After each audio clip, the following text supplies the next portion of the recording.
Hello, my name is Rachel Oshinsky. I am an independent college counselor and founder of Purple Goat College Consulting. Welcome to episode two. Apparently, these are episodes. Welcome to episode two of um, navigating the college search as an LGBTQIA plus student. Today, we have with us Genny Beemyn, who is the director of the Stonewall Center at UMass, who has been doing this job since 2006, if my internet search was correct. So I'm sure has lots of historical, institutional knowledge from all this time. And I think this will be really helpful because many students in Massachusetts consider UMass, and lots of people go to UMass. So I think this will be really, really helpful for families. Thank you so much, Jenny. You're very welcome. Thank you for being here. This is very exciting. Okay, so you're the director of the Stonewall Center. Can you please provide a general overview of what the Stonewall Center does at UMass? Sure. So we're the LGBTQIA plus center on campus. We do a lot of things. We provide programming for the general LGBTQ plus community, as well as for individual groups within that abbreviation to try to provide a sense of community, a sense of belonging for different groups. We provide education for faculty, staff, students, also do work in the community to raise awareness and education. We advocate for the needs of LGBTQ plus students, uh, provide resources, support to individual students and student groups. Do a lot. Great, thank you. Um, could you please describe the LGBTQIA plus undergraduate community on campus? Oh boy. Well, we know from the admission form that about 22% of incoming students identify as lesbian, gay, bisexual, queer, something other than heterosexual, and about 6% identify as trans and non binary. And that's incoming students. So Yeah. we think that's probably pretty low because students may not be aware of their identity, may not be out about their identity. If they're filling out the form with their families and not out to them, they're not going to be out on the form. So we estimate that about 30% or more of students at UMass identify as LGBTQ plus, and I would say it's a very diverse group, as any group that big would be, with very different needs and experiences. Some are just beginning to recognize their gender or sexuality and deciding how when to come out to other folks. Other folks have been out since day one, or very young, been out about their gender identity, or been out about their sexual orientation since before puberty in some cases. So they are long comfortable with their identities and may not feel the need to be involved when it comes to LGBT stuff because they feel like they've already have a good sense of that. Oh, that's an interesting point. Is that something that you see the people who come to the Stonewall Center to be involved are people who are more newly um, recognizing their identity? I would say it's a mixture.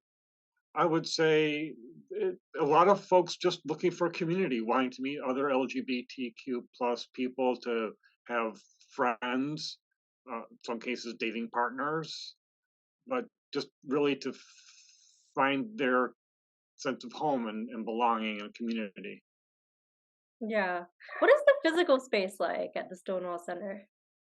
Uh, Currently, we're slated to move in a few years and working on trying to get a nicer space. But uh, we have a large meeting room where we do a lot of our events. We have two offices for myself and our assistant director.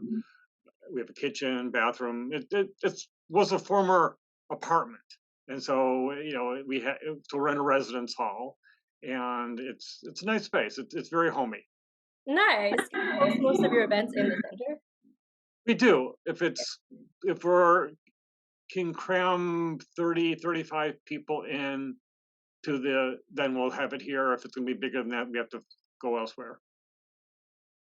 Great. Thank you. Okay, so you spoke a little bit about the resources that you offer to LGBTQIA plus students from the center, and I'm wondering if you could elaborate what sorts of programming and resources are available to LGBTQIA plus students, either from your office or from others on campus. Sure.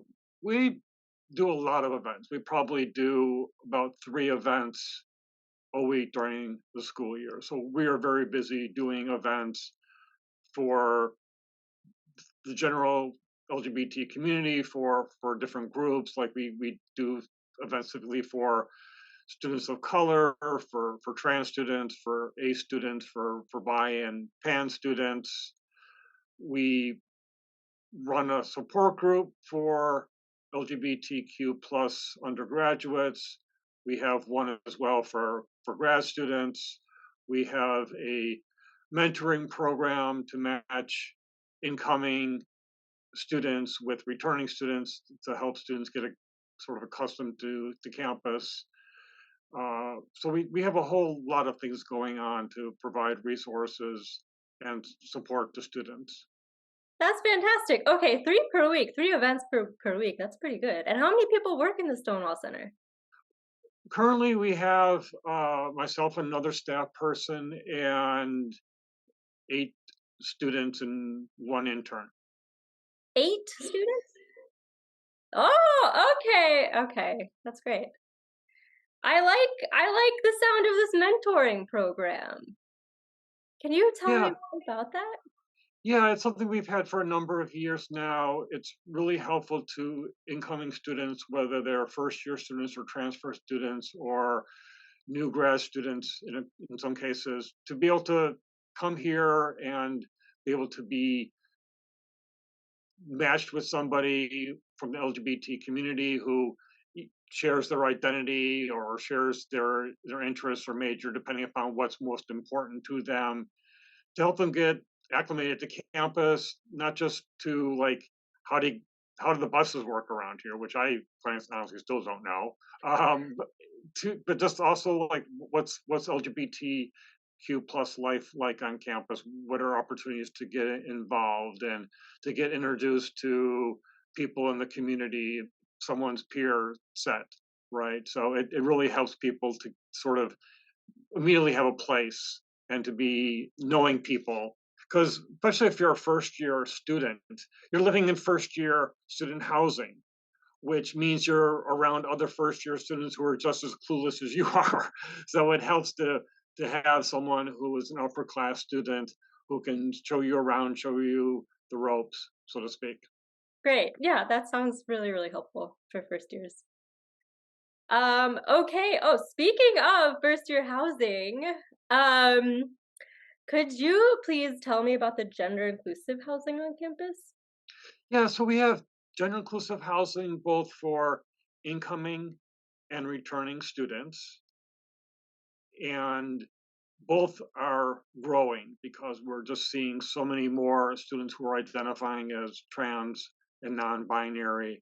So both the spaces for our incoming and returning students are growing. Currently, we have 1 building for gender inclusive housing for incoming students, and we started out being 1 floor, and then last year it became 2 floors. I wouldn't be surprised this year if we have to expand it to 3 floors. And then for returning students, we have gender inclusive housing several places on campus. The main building is also expanding, which is where we have our LGBT floor as well. We have LGBT housing as well as gender inclusive housing. Although the LGBT floor has gender inclusive housing on it, we also have gender inclusive housing that's separate from that, recognizing that for a number of reasons people may want gender inclusive housing but not want to live on the LGBTQ plus floors. Interesting. And how does gender inclusive housing work? Does gender just not a factor in assigning roommates, or can students just? That's right. Yeah. Okay. Great.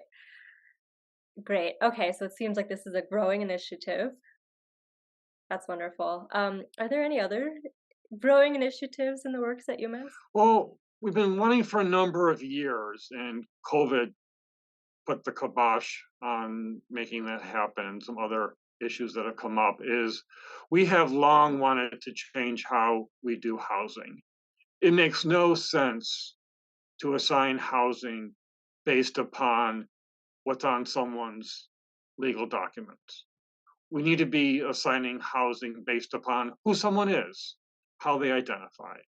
And we are finally able to make that happen. So, in not this coming fall, but fall 24, we're going to be assigning all housing on campus based upon gender identity, which is going to make it a lot easier for non binary students to be able to find other non binary roommates than what our current process is. So I'm very excited by that because we have such a huge non-binary student population. It's going to make it a lot easier for those students to be able to have roommate selection go well. Yeah, that's fantastic. Okay, I have a question about just generally life for LGBTQIA plus students and what it is like to be um, out in this community. So UMass is a really large school, and I'm sure that people arrive with a variety of different attitudes and levels of knowledge about the LGBTQIA plus community. So how does this play out at UMass, and how does this impact LGBTQIA plus undergraduates? Yeah, as you mentioned, we are a very large school, which in some ways is great. In other ways, it does mean that we have students here with religious and political and cultural beliefs that are not very inclusive of LGBTQ plus students. And of course, we hope to make them be more open and inclusive through education. But of course, that's not something that's always going to happen or always possible to have happen. I would say the climate here is good compared to like a large flagship college. Uh, I think if we look at climate on college campuses, I think we are up there as one of the more supportive college campuses, like along with places like UVM or UW Madison or Berkeley. Schools that have a very progressive student body for the most part are in progressive communities. I think we are very much up there like that, but we certainly can't have the same kind of climate as, like, say, a small liberal arts college or historically women's college where you have more of a homogeneous population, where you have pretty much all progressive students and a lot of liberal arts majors. uh, because UMass is so diverse, we can't have that same sort of environment. So we have more opportunities, but it also comes with a little bit of a downside in terms of you're going to sometimes encounter people who are ignorant or sometimes even hostile. Right. Yeah. Thank you. It's helpful. Okay. Moving on to a happy topic. What is the best thing about being an LGBTQIA plus undergraduate at UMass? The opportunities that are here, there's just so much you can be doing, getting involved with, not just LGBTQ plus stuff, which we have a ton of things, but just in general, whatever your interest is, hobbies or sports or wellness, spirituality, there's something here for you, or if not, it's very easy to be able to create that. So I think it's really wonderful for students who come here to be able to have such opportunities, be able to choose from so many different things, and there's something going on every night. in terms of performances or lectures or activities or groups doing events, that you could be busy every night if you really wanted to be that involved. So it's really great. It gives students a lot to be able to learn from and to experience. Yeah, that's great. Okay, follow-up question. What is the most eccentric or like niche club that you've encountered at UMass? Oh boy. Hmm. That's a tough one. I'm not sure what that would be. Okay, no worries. I'm going off book here. Um, no worries. But I bet there's a lot of like really, really fascinating clubs that students can join, as you mentioned. All right, next question. This is the final question, unless I go off book again. What is your favorite thing about working with the UMass community? Oh, that's an easy one.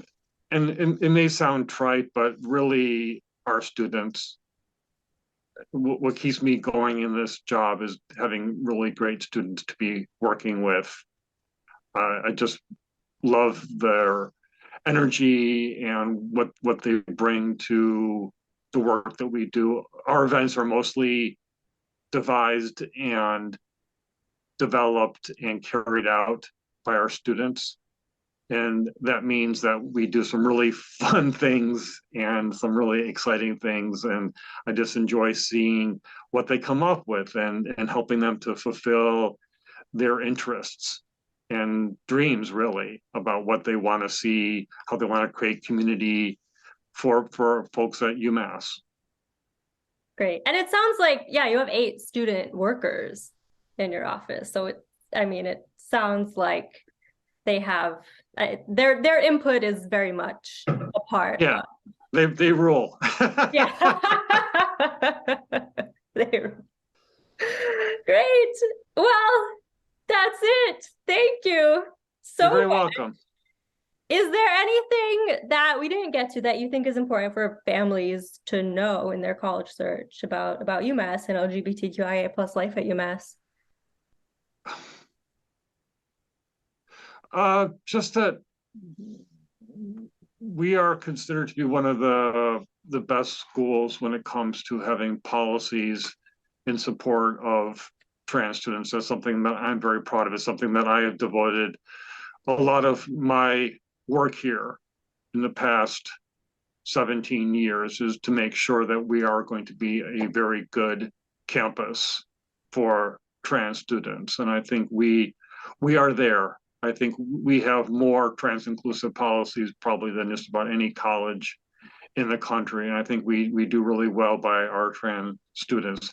Not that things don't happen, because things are going to happen, because even if you have policies in place, human beings have to carry out those policies, and sometimes don't always carry out the policies as you might like them to do. But I would say we have really good policies in place and a lot of really good people here. I've been here, as you said, since 2006.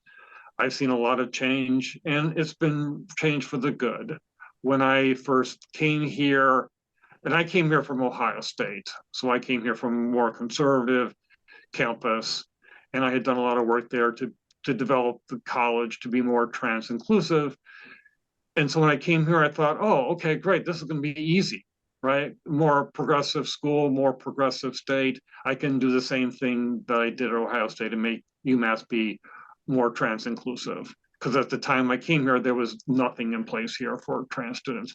And when I got here, I realized why there was nothing in place, because there was no desire to change anything. The status quo worked very well for the folks who were in the administration at that point. And I had a really hard time getting them to do anything, even to add gender identity to the non-discrimination policy.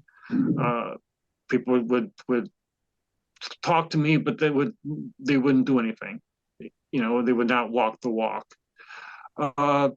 Persistence pays off, and people changing pays off. You know, all those administration people who were not willing to change anything, retired or moved on to other places. And we've gotten new administrators over the years. And I would say that we have really great people in senior leadership at the university, from the chancellor on down, who really are very supportive of the LGBTQ plus community. And now when I ask for something, it's not a question of why, but a question of how. There's a recognition that we need to do as much as we can to be supportive of our trans students. So it's not a question of should we do this, but how can we make this happen? What is the best way to make this happen? And that could be a big question, because it might involve changing software systems or changing a whole new process, like with our housing, to create a whole new way of, assigning housing, which means, rewriting the entire software that they have in order to make that happen. But there's that kind of commitment here to do that kind of thing. So I'm very proud of the work that we've been able to do here at UMass Amherst. That's wonderful. Yeah, I bet it's especially hard to make institutional change with an institution this large.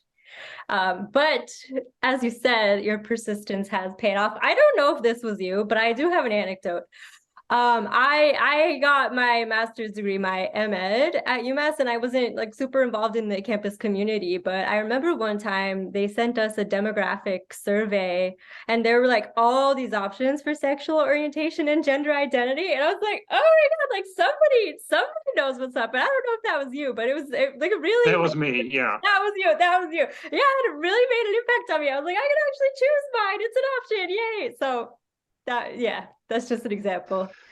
Yeah, and that's a good example. Like it took me years to get UMass to change its forms to be asking gender identity and sexual orientation. But when the right people got in place, I was able to basically add all these options. I think we have more options for gender identity and sexual orientation on forms than probably any other college in the country, because I wanted to be as inclusive as possible with that. That's fantastic. Yeah. Well, thank you for your work. Thank you for your great work, both at UMass and just generally the resources that you offer for free on the internet that are super helpful. Your website is GennyB.com, is that correct? That's right. Yeah. So families, if you want to find some good resources, GennyB.com is great. All right. Any other resources that you want to plug before we wrap up? Just I would say that all of our trans inclusive policies and how to access them, as well as resources in Western Massachusetts for trans folks, are on our website. So it's easy to find out how to do things, or if you're looking for support, where to go. Great. Thank you so much, Genny. Thank you so much for your time. You're very welcome. Okay. Bye.